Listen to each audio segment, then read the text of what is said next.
Hello everyone, मैं नीलम तिवारी आप सभी का मैग्नेट ब्रेन्स में बहुत बहुत स्वागत करती हूँ। मैग्नेट ब्रेन्स एक ऐसा चैनल है जहाँ पर आपको किंडरगार्टन से लेके के 12th क्लास तक का सारा स्टडी मटेरियल बिल्कुल फ्री अवेलेबल करवाया जाता है।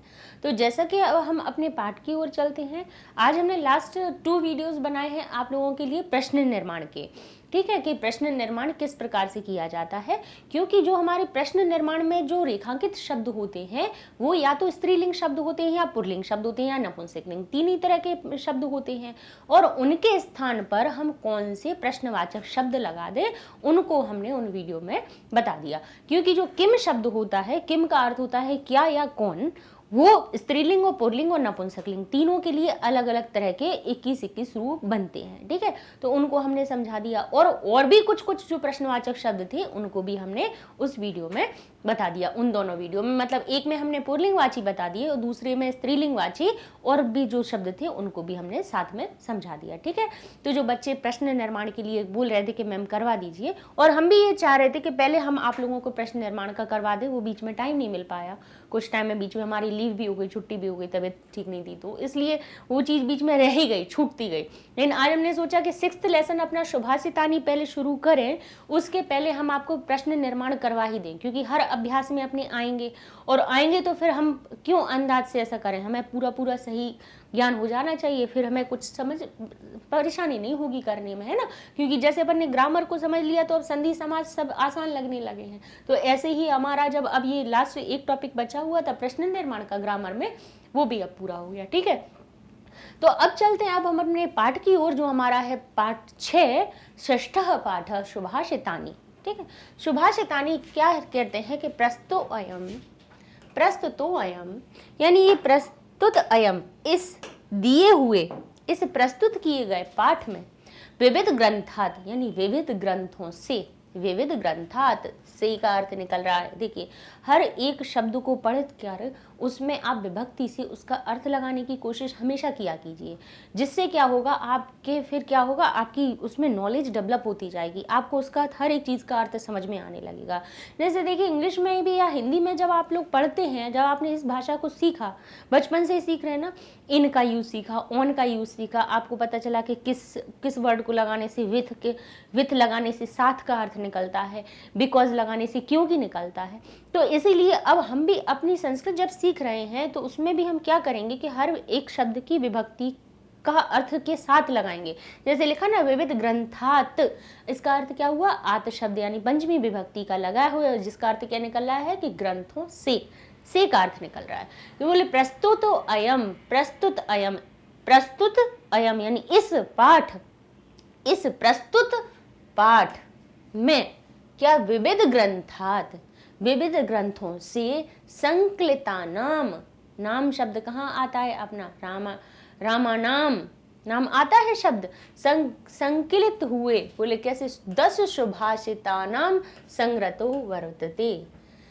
कहाँ से बोले 10 शुभाषित किसको कहा जाता है, ऐसी हमारे लिए कहे गए श्लोक, ऐसी कही गई बातें जो क्या कहती हैं सुभाषित, यानी अच्छा, भाषित यानी भाषा, अच्छी बातें जो कही गई हैं उनको सुभाषित कहते हैं। शुभाषितानी, आनी शब्द क्यों लगाए, बोले तानी शब्द क्या होता है, बोले शुभाषित होता है हमारा पहला सही शब्द, जिसका होता है सु यानी अच्छा, अच्छी भाषा, अच्छी बात जो बोली गई, सुभाषित, अच्छी बात जो बोली गई। और आनी शब्द बोले इसका अर्थ क्या होता है, बोले ये बहुवचन का अर्थ आता है। जैसे फलम फले फलानी, एक फल तो फल, दो हैं तो वो बहुत सारे हैं तो फलानी। तो एक अच्छी बात नहीं कही, जो अच्छी बातें जो कही गई हैं, अच्छी बातें कहें हम, उनको कहा जाता है सुभाषितानी। ठीक है, तो इस पाठ में प्रस्तुतो अयम पाठ, बोले विविध ग्रंथात, विविध ग्रंथों से, संकलिता नाम लिखी हुई, बोले सुभाषिता नाम संग्रहतो वर्तते, संग्रहित हैं इस पाठ में। कैसे, बोले जो 10 सुभाषित, कहाँ से, बोले विविध ग्रंथों से संकलित, विविध ग्रंथों से हमने इकट्ठे कर इस पाठ में बताए गए हैं। कैसे, 10। गिनती भी लिखी है कि 10 सुभाषित, 10 अच्छी बातें आपको बताई गई हैं। संस्कृत साहित्य में एक ही मात्रा कह रही है, मैं यहाँ पर का अर्थ लगाइए, इसमें सप्तमी विभक्ति बना दिया। साहित्य संस्कृते सार्वभौमिकम सत्यम प्रकाशितम अर्थगार्भेत्युक्ता पद्यमयी प्रेरणात्मिका रचना सुभाषिमिति कथ्यते।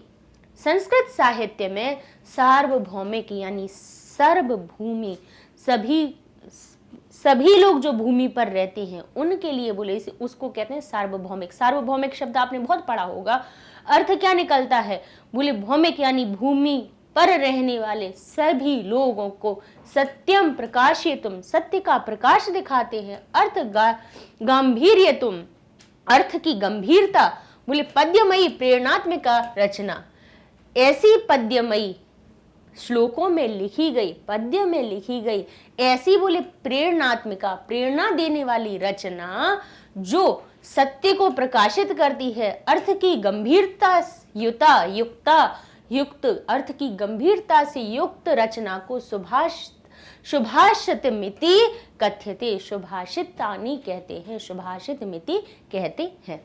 अयम पाठांश, इस पाठांश में परिश्रमस्य, परिश्रम का महत्वम, परिश्रम का महत्व, क्रोधस्य दुष्प्रभाव, क्रोध का दुष्प्रभाव, सामाजिक महत्वम, समाज का महत्व, सर्वेषां वस्तूनां उपादेयता, सभी वस्तुओं की उपयोगिता, उपादेयता का अर्थ क्या होता है, उपयोगिता, बुद्धि वैशिष्ट्यम, बुद्धि की विशेषता, इत्यादीन विषयानां प्रकाशति, इत्यादि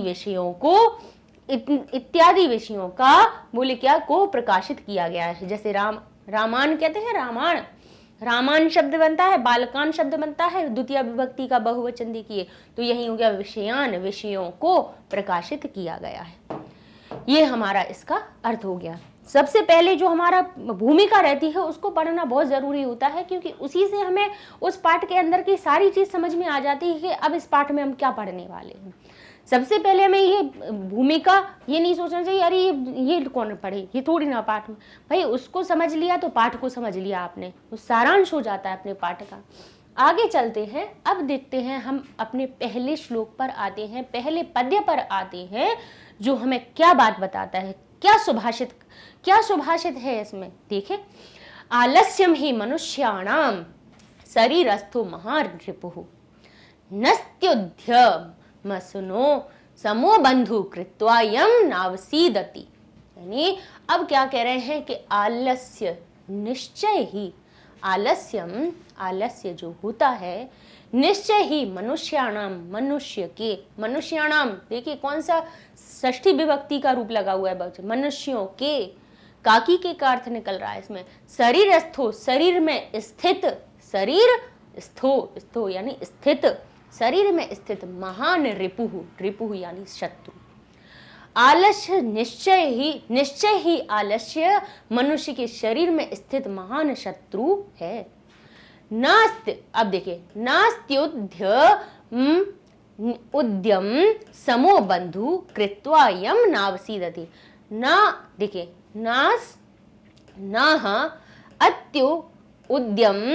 अति उद्यम समो, अब ये क्या कह रहे हैं कि नास्ति नहीं है, बोले ना अस्ति उद्यम समो बंधु, नास्ति उद्यम समो बंधु कृत्वा यम नावसीदति। देखिए अब क्या है, बोले कृत्वा यम ना अवसीदति, करता है। अब ये क्या कह रहे हैं, नास्ति। अब इसको पहले हम आपको तोड़कर बताएं, इसमें क्या लिखा है, नास्ति यानी ना नहीं है, ना अस्ति। नास्ति भी शब्द जो बनता है वो किससे बनता है, हमारा न और अस्ति से, न और अस्ति से मिलकर बनता है। अस्ति का अर्थ होता है और ना का नहीं है, बोले उद्यम यानी होता है कार्य, यानी हमारे द्वारा किया जाने वाले काम।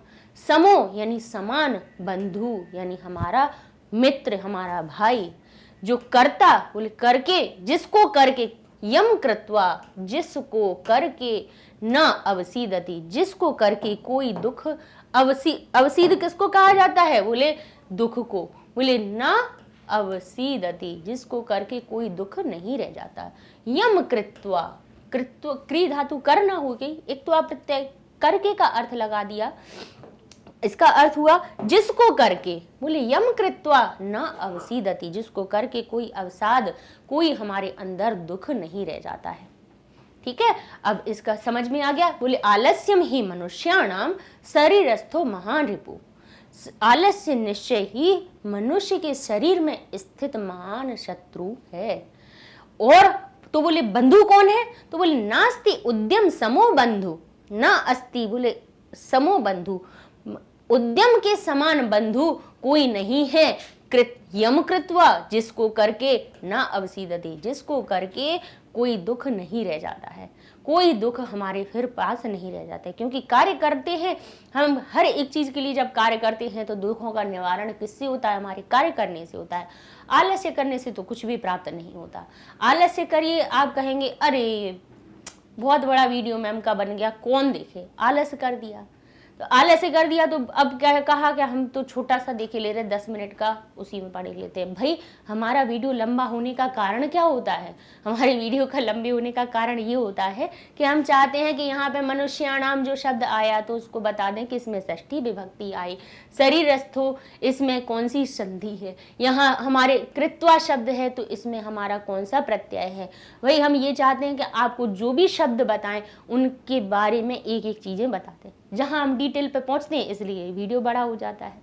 ठीक है, हो सकता है बच्चों को इसीलिए थोड़ा लगता हो कि मैम बहुत बड़ा, लेकिन देखिए हम चाहते हैं छोटा सा, तो ऐसा बढ़ा के देखिए, कहने को तो ये हो गया एक श्लोक, अभी 5 मिनट बाद दूसरा करवा देते हैं, तीसरा करवा देते हैं, 10 करवा के हम एक तरफ हो जाए कि हो गया एक्सप्लेनेशन।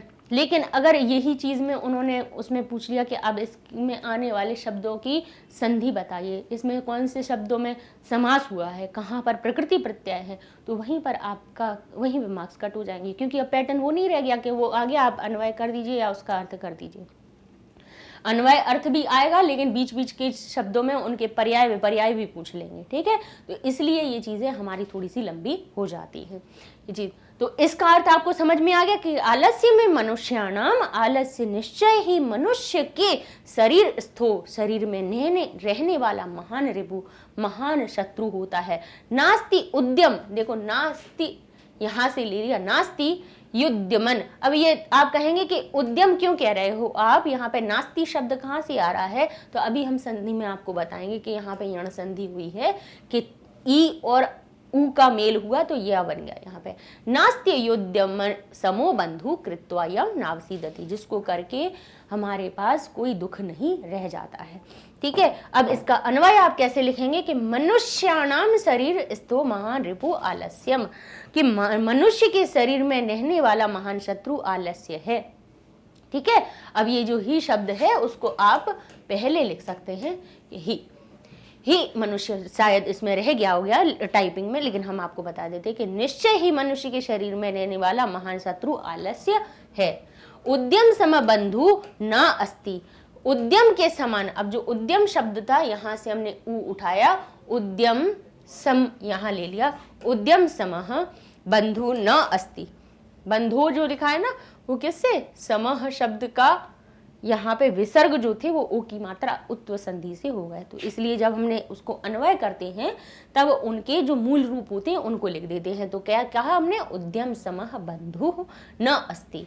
अब जहाँ पे नास्ति हो यहाँ पे संधि हुई थी, इनको भी अलग अलग करके लिख दिया कि न अलग लिख दिया, अस्ति अलग लिख दिया।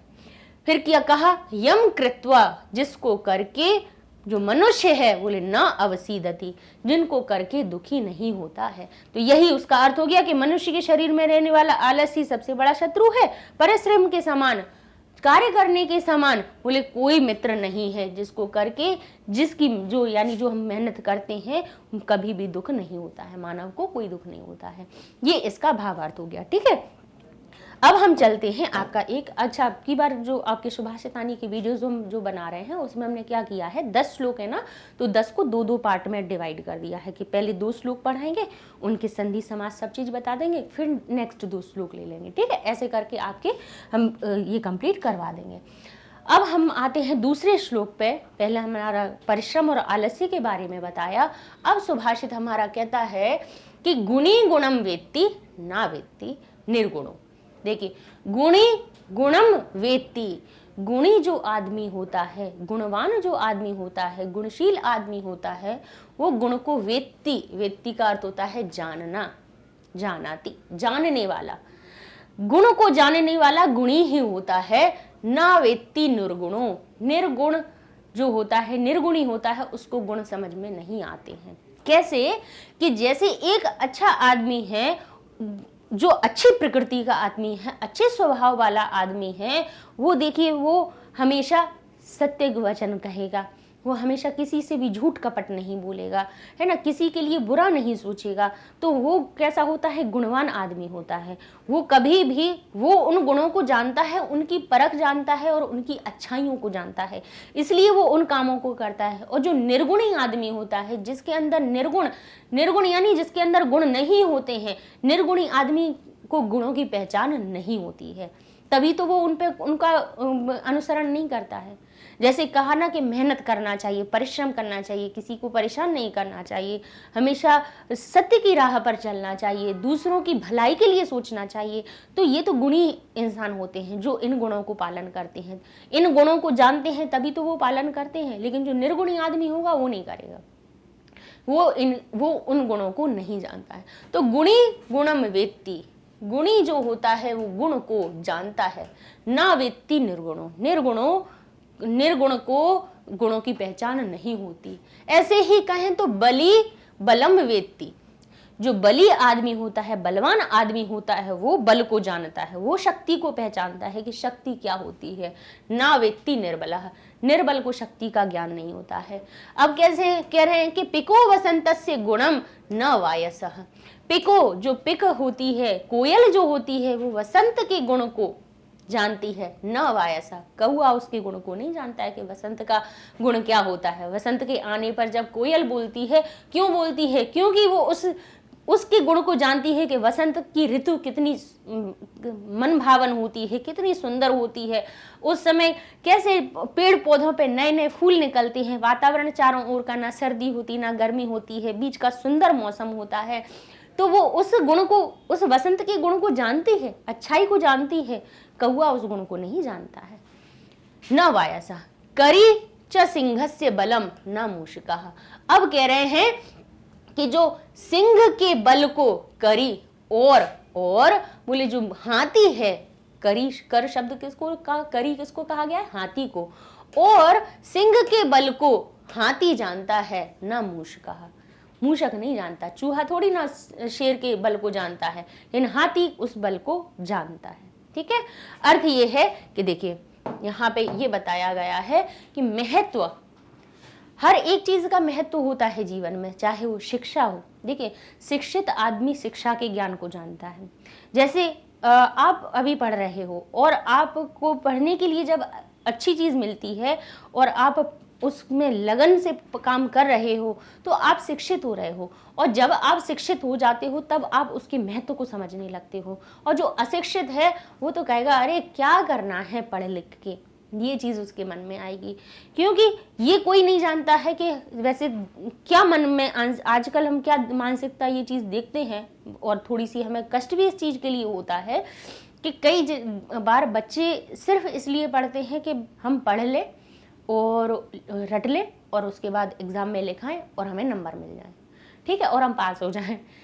पर शिक्षा का ज्ञान सिर्फ इतना ही नहीं होता, शिक्षा का ज्ञान सिर्फ इतना नहीं होता है। शिक्षा इसलिए होती है कि आपके अंदर, अब ये सुभाषितानी पढ़ाने का मतलब क्या है? क्या ये है कि आप श्लोक पढ़ लो, इसका अन्वय पढ़ लो, इसका अर्थ पढ़ लो और एग्जाम में लिखाओ?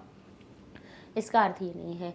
किसी भी चीज़ की जो शिक्षा दी जाती है वो आपको एक अच्छा इंसान बनाने के लिए दी जाती है, कि वो सारी शिक्षा आपको दी जाए, उसका आप अनुसरण करके आप एक अच्छे श्रेष्ठ मानव बने। क्योंकि बुद्धि भगवान ने आप ही को दी है, शिक्षा ग्रहण करने की क्षमता सिर्फ आपको ही है, तो इसीलिए शिक्षा दी हुई है। तो शिक्षा का महत्व शिक्षित आदमी जानेगा, वो अशिक्षित नहीं जानेगा, है ना। अशिक्षित के आगे हम ये संस्कृत पढ़ाना शुरू करेंगे तो कहेंगे क्या करना है संस्कृत पढ़ के, क्या मिलेगा संस्कृत पढ़ के? भाई हमारी देश की भाषा है, प्रारंभिक भाषा, हर एक दुनिया का हर एक देश अपनी अपनी भाषाओं को जानता है, तो हमारे भारत के बच्चे नहीं जाने?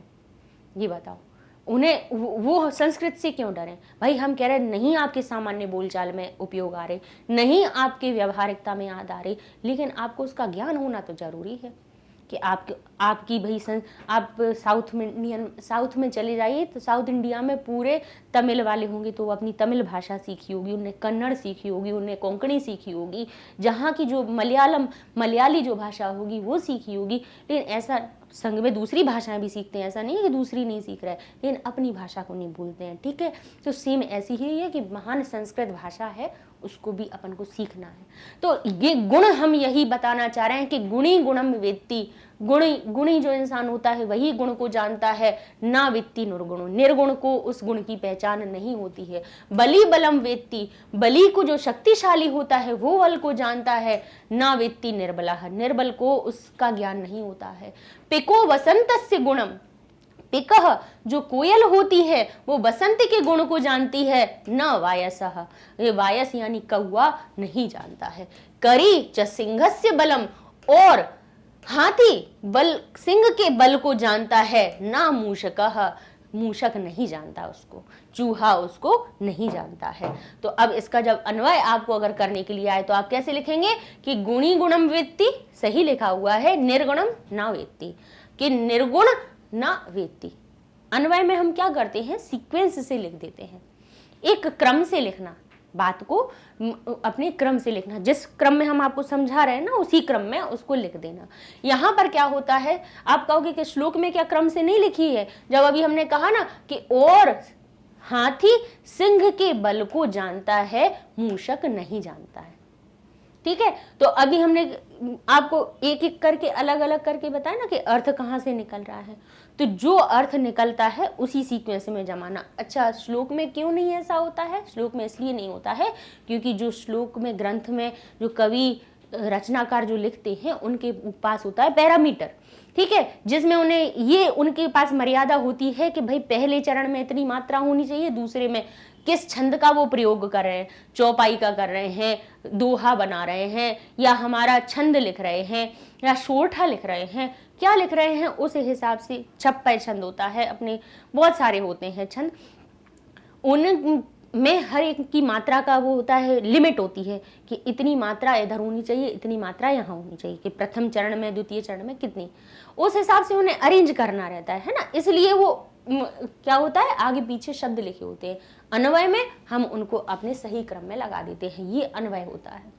तो गुणी गुणम वेत्ति, गुणी गुण को जानता है, निर्गुण ना वेत्ति, निर्गुण नहीं जानता।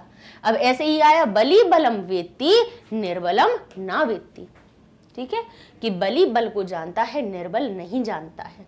ऐसे ही कहेंगे बसंतस्य गुणम पिकः, कि बसंत के गुण को, बोले बसंत के गुण को, पिकः, बोले पिकः जो होती है, वेत्ति आप इसलिए लिख दीजिए क्योंकि वेत्ति उसमें नहीं आया, लेकिन अपन को पता है कि उसमें वेत्ति शब्द हमें लगाना है कि बसंत के गुण को कोयल जानती है, वायस न नहीं जानता है, तो वेत्ति का अर्थ क्या हुआ, जानना। तो वायस न और वेत्ति लिख दीजिए अपने आप से, तो इतना भी बस समझ में आ जाएगा कि भाई इन्होंने अर्थ को जाना है। अब सिंह के बल को करी वेत्ति, जो सिंह के बल को, सिंहस्य बलम करी वेत्ति, और मूषक नहीं जानता, तो मूषक च न, मूषक और नहीं जानता। ठीक है, तो ये हमारा अन्वय हो गया। कोई बड़ी कठिन बात है? कोई बड़ी बात नहीं है। अर्थ वही हो गया, गुणवान व्यक्ति कि गुण के महत्व को जानता है, गुणहीन उसको नहीं जानता है। बलवान व्यक्ति शक्ति के महत्व को जानता है, निर्बल उसको नहीं जानता है। ऐसे कोयल जो होती है वो वसंत ऋतु के गुण को जानती है, उसके महत्व को जानती है, लेकिन कौए को नहीं जानता। और हाथी जो है सिंह के बल को जानता है, चूहा नहीं जानता है। ठीक है, तो ये हमारे 2 श्लोक हो गए। अब इसमें आने वाले जो शब्द हैं अब उनको भी अपन देख लेते हैं कि कौन कौन से शब्द आए हुए हैं, कि संधि शब्द कैसे, देखिए प्रश्न कैसे आता है कि संधि विच्छेदो वा, जिसका अर्थ क्या होता है, संधि या विच्छेद। वा का अर्थ क्या होता है, या, ये एक अव्यय शब्द है वा, ठीक है, जिसका अर्थ होता है या, कि संधि कीजिए या विच्छेद कीजिए। तो यहाँ पे लिखा है शरीरस्थो महारिपु। हमने अभी बताया था कि जो शरीरस्थ शब्द है उसका विसर्ग हटा है और उत्व संधि से वहां पर ओ की मात्रा हो गई। तो इसका जब हमने अलग करेंगे तो क्या हो जाएगा, शरीरस्थः महारिपु। ठीक है, अब कह रहे हैं न अवसीदति, न अवसीदति, नहीं दुख होता है। तो न अवसीदति को जब अगर संधि करेंगे तो क्या हो जाएगा, ना वसीदति, न में आ की मात्रा लग जाएगी। ठीक है, अब आप ये हो सकता है सोच सकते हैं कि ये तो छोटा अ था, तो इसमें आके छोटा अ क्यों नहीं बना। तो अकह सवर्णी दीर्घ, दीर्घ याद कर लीजिए कि दीर्घ में जो दो एक जैसे वर्ण होते हैं, दो समान वर्ण होते हैं, भले ही छोटे बड़े छोटे छोटे मिल जाए, छोटा बड़ा मिल जाए, बड़ा छोटा मिल जाए, बनेगा बड़ा। तो ऐसे ही देखिए छोटे छोटे दो आ मिले और बड़े आ की मात्रा निकल आई, तो हो गया नावसीदति। ठीक है, अब कल एक बच्चे ने कमेंट किया था, हमें बहुत अच्छा लगता है कि आप लोग पूछते हो तो हम उसका आंसर दे पाते हैं, पूछोगे नहीं तो हमें कैसे पता चलेगा कि भाई आपके मन में क्या है, आप क्या पूछना चाह रहे हो, है ना। तो उसने पूछा था कि आप स्वर संधि उसमें नहीं आनी है, व्यंजन ही आनी है, तो आप ये स्वर संधि के क्यों बता रहे हो भाई। ठीक है, स्वर व्यंजन संधि वो कहाँ पर पूछेंगे, स्पेसिफिक जहां पर वो संधि के प्रश्न आएंगे वहां पर। बीच में जहां पर वो श्लोक पूछ रहे हैं, जहां पर वो गद्यांश पूछ रहे हैं, जहां पर वो नाटक पूछ रहे हैं, ये चीजें जब उनके गद्यांश पूछे जाएंगे, पद्यांश पूछे जाएंगे, और उनमें उन्होंने कोई लिमिट नहीं रख रखी है कि क्योंकि वो ये कहेंगे ये आपकी पठित चीजें हैं, ये आपकी पढ़ी हुई चीजें हैं, उनमें वो स्वर भी पूछ सकते हैं, स्वर संधि का भी कोई उदाहरण दे सकते हैं, विसर्ग का भी दे सकते हैं, या किसी का भी दे सकते हैं। ठीक है, वहां पर उनके पास कोई लिमिट नहीं है। उन्होंने जो सिलेबस में अगर आपको बताएं कि सिलेबस में जहां पे संधि बताया है कि संधि आपकी रिवाइज्ड सिलेबस में कौन कौन सी आनी है, एक आपकी व्यंजन संधि में आनी है, वो भी कौन सी, जशत्व, यानी जिसमें प्रथम वर्ण तीसरे में परिवर्तित होता है, जशत्व, और एक आनी है अनुनासिक। अनुनासिक में आपका पंचम वर्ण में परिवर्तित हो जाएगा, प्रथम वर्ण पहला अक्षर तीसरे में परिवर्तित, पहला अक्षर पांचवें में परिवर्तित। ये कैसे होगा, वो ही अपनी दो संधियों के बारे में आपका आएगा। लेकिन जब पठित वाले में से आएगा ना, पठित में से भी आएगा, अपनी शेमुषी पुस्तक में से भी आएगा, तो अब पैटर्न क्या हो गया कि पद्य भी आता है, गद्य भी आता है, नाट्य भी आता है, तीनों के एक एक अंश आ जाते हैं और एक एक दो दो पैराग्राफ लिख देते हैं उसमें से। तो फिर वो उनके पास ये, उसमें उन्होंने कोई पैरामीटर नहीं दिया कि वहाँ पे वो सिर्फ व्यंजन ही पूछेंगे, वहाँ से वो स्वर भी पूछ सकते हैं, कोई भी शब्द उठा सकते हैं, उसमें वो कोई सा भी समास भी उठा सकते हैं। इसीलिए हमने समास भी सारे पढ़ाए और संधियाँ भी सारी पढ़ाई आपको। ठीक है, और हाँ 6th क्लास की प्ले लिस्ट जो स्वर संधि की है कल हमने अपडेट करवा दी है, तो आप जैसे ही उस पर सर्च करेंगे कि क्लास 6th संस्कृत व्याकरण, तो आपको निकल के आ जाएगी। ठीक है, क्लास 6 संस्कृत व्याकरण आप सर्च करेंगे तो उसमें आपकी संधि निकल के आ जाएगी। स्वर संधि के 5 भेद जो बताए हैं वो आपको मिल जाएंगे। उसमें बच्चों को नहीं मिल रहे थे, बोल रहे थे, इसलिए हमने ये चीज आपको बता दी। अब ये आ गया हमारा नास्त्य युद्ध उद्यम समो बंधु। अब हमने आपको बताया था कि इसमें कौन कौन मिला हुआ है। पहले देखिए, अब हम इसको अन्वय कर विग्रह करना बता देते हैं। युद्ध युद्धम समो बंधु।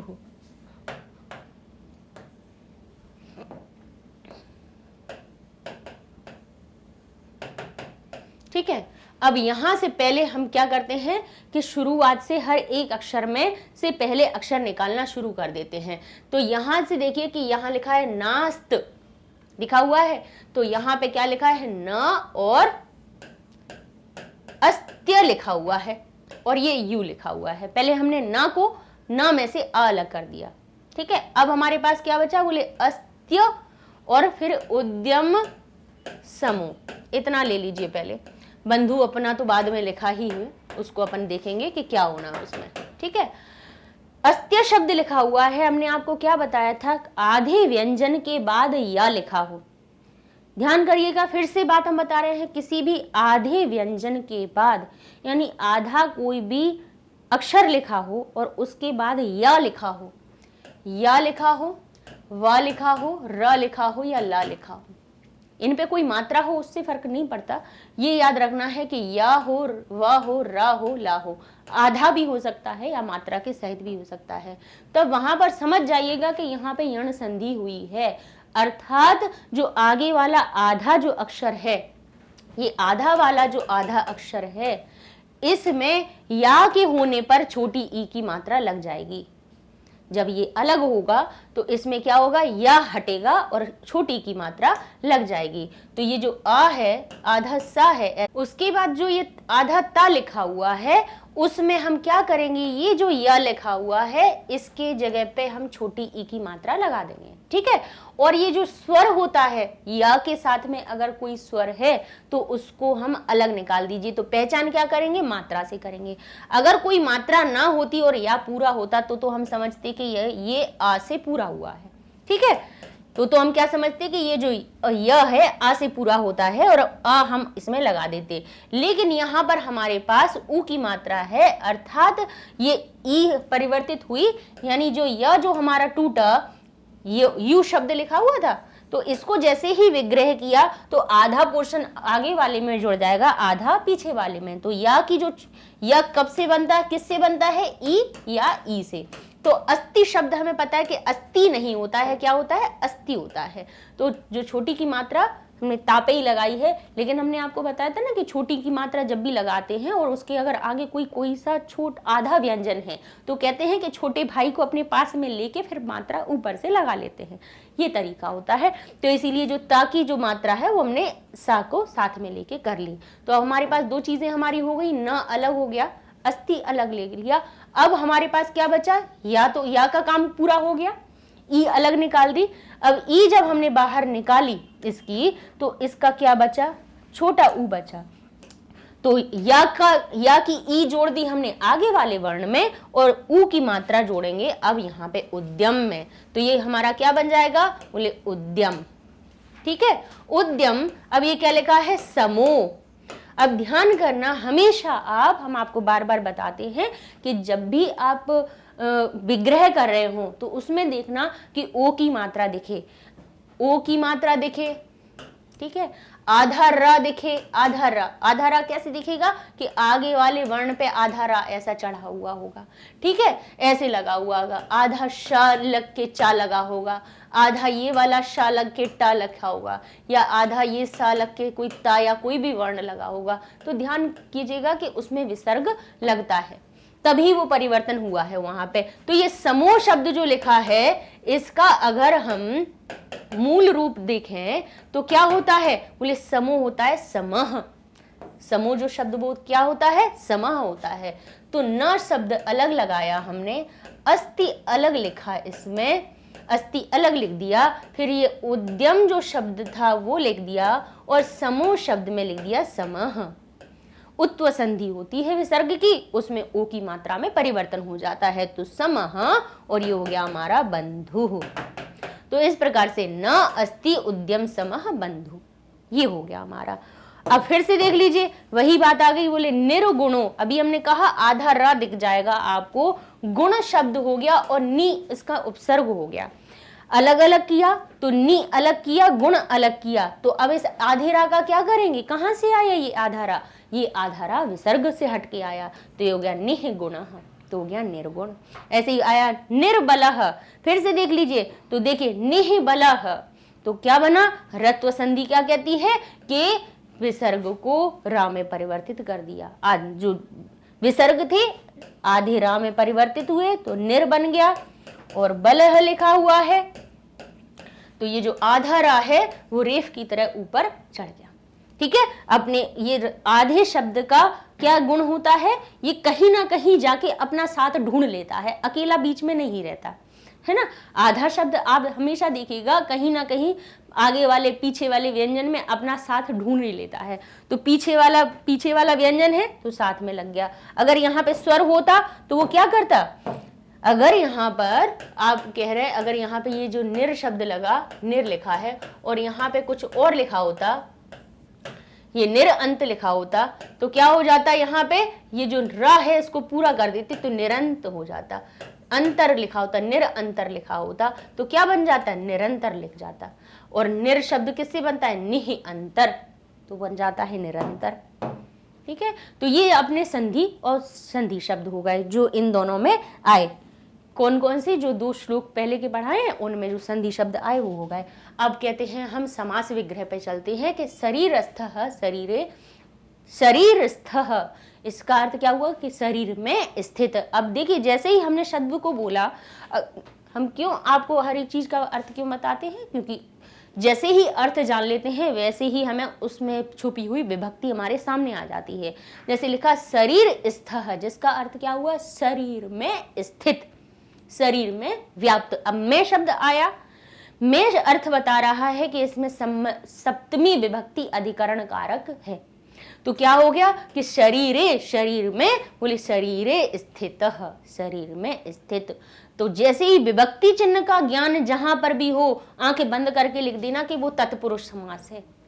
मैं का अर्थ बता रहा है, तो अगर और भी पूछे तो सप्तमी भी बता देना कि हमें पता है कि अधिकरण में जहां मैं और पर का ज्ञान हो, जहां पर हमें पता है कि जहां पर हमने विग्रह करके शरीर में स्थित में शब्द का अर्थ बताया है तो अधिकरण कारक होता है में और अधिकरण सप्तमी, अधिकरणी सप्तमी, अधिकरण कारक में सप्तमी विभक्ति लगती है। तो ये कौन सा समास हुआ, सप्तमी तत्पुरुष समाप्त। अब कहते हैं कि ये लिखा हुआ है, बोले निर्गुणम शब्द लिखा हुआ हो सकता है और कह दे कि उसका समास विग्रह कीजिए, तो आप क्या कहेंगे, निर्गुणम। निर्गुण, निर शब्द क्या हो गया हमारा, एक अव्यय जिसका अर्थ होता है बिना या अभाव। निर शब्द का अर्थ क्या होता है, अभाव या बिना, यानी गुण के बिना, बल के बिना, ठीक है, शक्ति के बिना। तो निर जो शब्द है अभाव का अर्थ बताता है।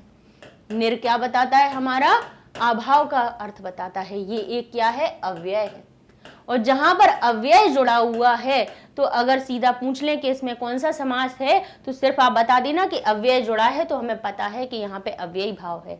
ऐसे ही ये पूछ ले कि निर्बल शब्द में बताइए तो आप बता देना कि बल में निर अव्यय जुड़ा हुआ है, तो ये हमारा अव्ययी भाव समास है। अब निर का अर्थ क्या होता है, अभाव। तो क्या करेंगे, बोले जो गुण शब्द है हमारा, जो हमारा गुण शब्द है, गुण शब्द में हम क्या लगा देंगे, कौन सी, नाम। कौन सी, षष्ठी विभक्ति, गुणों का अभाव, ठीक है, बल का अभाव। तो गुणा नाम, अब आप कहेंगे यहाँ पे गुणा नाम अभाव क्यों लिखा विग्रह में और यहाँ पे केवल बलस्य क्यों लिखा, क्योंकि यहाँ पे क्या लिखा, निर्गुणम, गुणों का अभाव। जहां पे गुण हमें बहुत सारे, एक गुण की बात नहीं बता रहे हैं, बहुत सारे गुण की बात बता रहे हैं। बल देखिए बहुत सारा नहीं होता है, बल तो बल होता है ना। ये नहीं कहते हैं कि बलों का अभाव, कहते हैं बल का अभाव। ये अब जब गुण की बात होती है तो गुण कभी भी एक तो होता नहीं है कि केवल संसार में एक ही गुण है, गुण तो बहुत सारे होते हैं। और निर्गुण यानी गुण का अभाव, तो किसी एक गुण का तो अभाव नहीं है। इसलिए गुण शब्द में हमने षष्ठी विभक्ति का बहुवचन रूप लगाया और बल को जब हमने विग्रह किया, समास का विग्रह किया, तो उसमें हमने एक वचन का रूप लगाया। तो जैसे ही लिखा निर्गुणम, तो क्या हुआ, गुणा नाम अभाव। निर का अर्थ क्या होता है, अभाव। जब हम विग्रह करेंगे तो जो अव्यय पद का अर्थ है उसको हमेशा बाद में लगाना आप, ठीक है। और जो हमारा पीछे वाला जो शब्द है, मूल शब्द है जिसमें हमारा अव्यय जुड़ा है, उसमें षष्ठी विभक्ति लग गई, ठीक है। कहेंगे गुणों का अभाव, निर्गुणा नाम, ठीक है। ऐसे ही बलस्य अभाव, ये हमारे हो गए समास विग्रह। अब और शब्द इसमें कौन से आए हैं, प्रकृति शब्द आए, बोले कृता, सॉरी इसमें गलत आ गया, कृत्वा शब्द था, कृत्वा था, कृता लिख दिया, गलत है। कुरु धातु में, हमारी कुरु धातु में इक्त्वा प्रत्यय लगा हुआ है। ऐसे ही बलि शब्द किसमें बना, बल में जब इन प्रत्यय लग गया तो वो बलि बन गया, यानी बल से युक्त। इन प्रत्यय युक्तता को बताता है, इन जो प्रत्यय है वो युक्तता को बताता है कि जिसमें वो चीज समाहित हो। तो बल में इन प्रत्यय लगा तो बन गया बलि, कर में इन प्रत्यय लगा करी, हाथी के युक्त से, हाथी के गुण से युक्त, इसलिए कर हो गया करी। ऐसे ही गुण में इन प्रत्यय लग गया, बन गया गुणी। पूछ सकते हैं कौन सा प्रत्यय है। यहाँ पे देखिए पठित वाले जो हमारे पद्यांश आएंगे उनमें कोई लिमिट नहीं है कि वो कौन सा प्रत्यय पूछ लें, कौन सा ये संधि पूछ लें। वो जरूरी नहीं है कि वो सिर्फ आपसे व्यंजन संधि ही पूछें या सिर्फ जो उन्होंने उसमें व्याकरण में रिवाइज किए हैं सिर्फ उसी, वहाँ पर वो कुछ भी पूछ सकते हैं। वो कहेंगे भाई सेम उसी के 7 पाठ हमने दिए हैं तो 7 पाठों का तो सही ज्ञान रखिए आप, है ना। 10th क्लास है अपने, देखिए छोटी क्लास तो है नहीं कि अपन सोचें कि वही छोटी छोटी चीजें आ जाएंगी। ऐसे ही अव्यय शब्द भी पूछ सकते हैं कि ही शब्द का अर्थ क्या है ना। या कहीं पे भी जैसे वो वाक्य लिखा हुआ था उसमें वो पूछ सकते हैं कि बताइए इसमें अव्यय कहाँ पर है, तो ही शब्द अव्यय होता है, न जो होता है वो हमारा अव्यय होता है, च हमारा अव्यय होता है।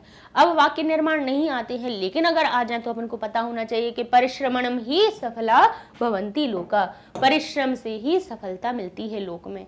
न तत्र न गमिष्यति, ठीक है, अहम न असत्यम वदति, अहम यानी मैं सत्य नहीं बोलता हूँ, असत्य नहीं बोलता हूँ। च का अर्थ और हो जाता है, बोले रामः श्यामः च तत्र गतः, राम और श्याम वहां गए।